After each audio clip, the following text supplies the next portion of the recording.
आप क्या ये जानते हैं कि आपके हार्ट का जो वॉल्व रिप्लेसमेंट होता है वो वॉल्व कपड़े का बनाया जाता है। उसके साथ ही साथ बुलेट प्रूफ जैकेट भी कपड़े की ही बनती है और बड़े बड़े एक्सप्रेस वे में भी 300 GSM तक का मोटा कपड़ा बिछाया जाता है, जिससे कि मिट्टी के ऊपर से मिट्टी का कटान ना हो सके। बहुत कम लोगों को पता है, मतलब हार्ट के वॉल्व बनाने में भी कपड़े का उपयोग होता है, जिसको पॉलिस्टर, काफ़ी फाइन क्वालिटी का पॉलिस्टर कपड़ा होता है। उसी के साथ ही साथ काफ़ी मोटा कपड़ा, मतलब जो अमूमन जो जीन्स लोग पहनते हैं वो तकरीबन 10 से 12 GSM की होती है और 300 GSM तक का मोटा कपड़ा पूरे हाईवे में बिछाया जाता है मट्टी के ऊपर, जिससे कि मट्टी की कटान को रोका जा सके। उसके साथ ही साथ बुलेट प्रूफ जैकेट भी कपड़े से ही बनाई जाती है।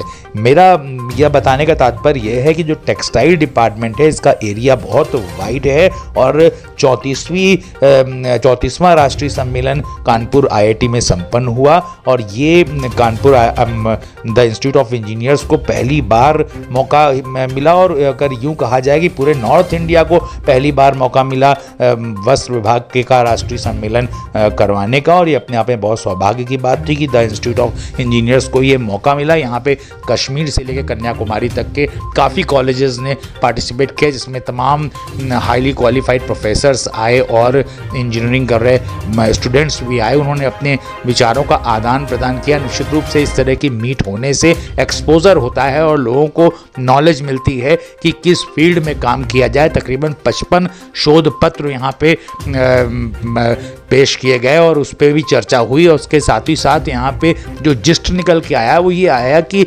टेक्निकल टेक्सटाइल जो है, टेक्निकल टेक्सटाइल की ग्रोथ पूरे इंडिया में 15 से 18% पर एनम है। तो यहाँ के प्रोफेसर्स ने जो एक दूसरे को शेयर किया कि आने वाले बच्चों को, इंजीनियर्स को टेक्निकल टेक्सटाइल पे देना है जोर, जिससे कि आत्मनिर्भरता बढ़ सकेगी भारत की। निश्चित रूप से वैश्विक आत्मनिर्भरता बढ़ पाएगी। और अभी जैसा कि मैंने आपको बताया कि हार्ट के वॉल्व की बात करें तो वो भी टेक्सटाइल इंजीनियर्स के द्वारा बनाया जाता है, और अगर इसके साथ ही साथ बुलेट प्रूफ जैकेट की बात करें तो उसमें भी यही विभाग काम आता है। और एक्सप्रेस वे जिसमें हम लोग अपनी गाड़ियां फर्राटे से दौड़ाते हैं उसमें भी टेक्सटाइल का उपयोग होता है। काफ़ी मोटा कपड़ा नीचे बिछाया जाता है। आइए बात करते हैं द इंस्टीट्यूट ऑफ इंजीनियर्स के पदाधिकारियों से कि आखिर क्या कुछ खास वो कहना चाहते हैं। महत्वपूर्ण खबर उत्तर प्रदेश कानपुर से।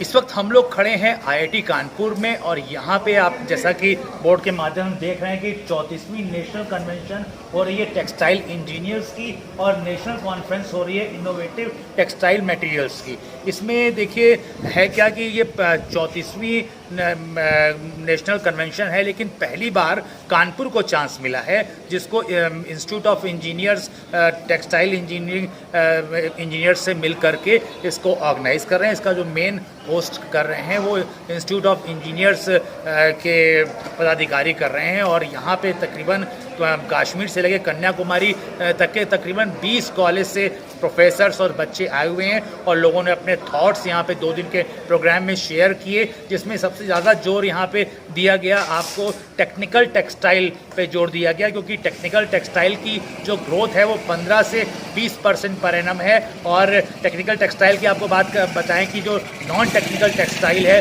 वो जैसे हम लोग क्लोथ पहनते हैं, जो कपड़े पहनते हैं, वो नॉन टेक्निकल टेक्सटाइल में आता है। और टेक्निकल टेक्सटाइल की अगर बात करें तो गाड़ी के सीट कवर है या मास्क है, ये इस टाइप की चीज़ें टेक्निकल टेक्सटाइल में आती है। काफ़ी टेक्निकल बातें हैं जिससे आम जनमानस को बहुत ज़्यादा इंटरेस्ट नहीं रहता है, लेकिन निश्चित रूप से टेक्सटाइल इंजीनियरिंग करने वाले लोगों के लिए ये बहुत ही महत्वपूर्ण प्रोग्राम है, क्योंकि इस प्रोग्राम में बच्चों को बताया गया कि वो किस तरफ कंसंट्रेट करें जहाँ पे उनको ग्रोथ मिलेगी, और मार्केट पूरा वर्ल्ड का जो टेक्सटाइल मार्केट है वो किस तरफ ग्रोथ दे रहा है।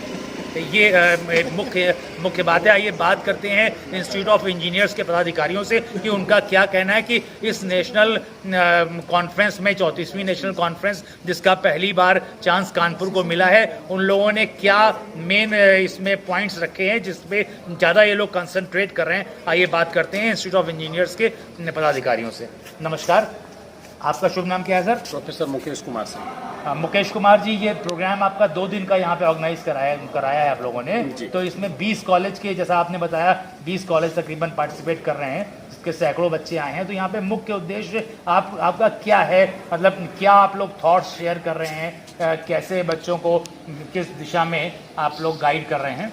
और इसमें 20 कॉलेजेस के हैं और रिसर्च ऑर्गेनाइजेशंस के लोग हैं और इंडस्ट्रीज से हैं। तीनों ही तरह के यहाँ पे पार्टिसिपेंट्स आए हुए हैं और इसका मुख्य उद्देश्य ये है कि हमारे देश के सामने टेक्सटाइल फील्ड में जो चुनौतियाँ हैं, अभी भी हम टेक्सटाइल में जितना बना रहे हैं उससे ज़्यादा हम बाहर से आयात करते हैं।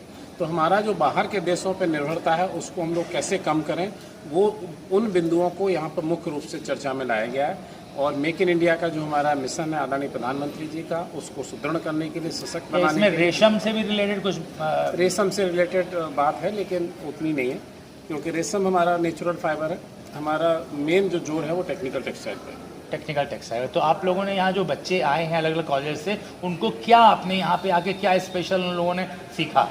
बेसिकली यहाँ पे हर जो भी प्रेजेंट करने आया है वो दूसरे किसी से कुछ ना कुछ सीख रहा है। वो अपना उसने जो सीखा है वो बता रहा है और दूसरे ने जो सीखा है वो उससे वो सीख रहा है। तो ये म्यूचुअल अंडरस्टैंडिंग, म्यूचुअल लर्निंग है। हम अपनी चीज़ बताते हैं और दूसरे की सुनते हैं, उससे सीखते हैं। चलिए, thank you very much, thank you very much. अब आप देख रहे हैं कि यहाँ पे जो 34वीं नेशनल कॉन्फ्रेंस हुई है, जिसको द इंस्टीट्यूट ऑफ इंजीनियर्स करा रहा है, उसमें इनका ये कहना है कि यहाँ पे अलग अलग कॉलेजेस के बच्चे पूरे देश भर से आए हुए हैं और सबने अपने अपना एक्सपीरियंस शेयर किया, अलग अलग प्रोफेसर्स ने शेयर किया, बच्चों ने बताया। तो निश्चित रूप से इससे एक्सपोजर होता है और टेक्सटाइल इंजीनियरिंग करने वालों के लिए ये बहुत अच्छा मौका है जिन्होंने इसमें पार्टिसिपेट किया है। इससे निश्चित रूप से टेक्सटाइल में जो कमी आ रही, बाहर से जो इंपोर्ट करना पड़ रहा है, वो अगर इनको फॉलो करेंगे, जो यहाँ पे डिस्कशन हुआ है, ये बच्चे, तो आने वाले समय में एक्सपोर्ट हम कर पाएंगे इंपोर्ट करने के बजाय। मैं कैप्टन तपन दीक्षित, इंडिया नेक्स्ट के लिए, कानपुर नगर, उत्तर प्रदेश।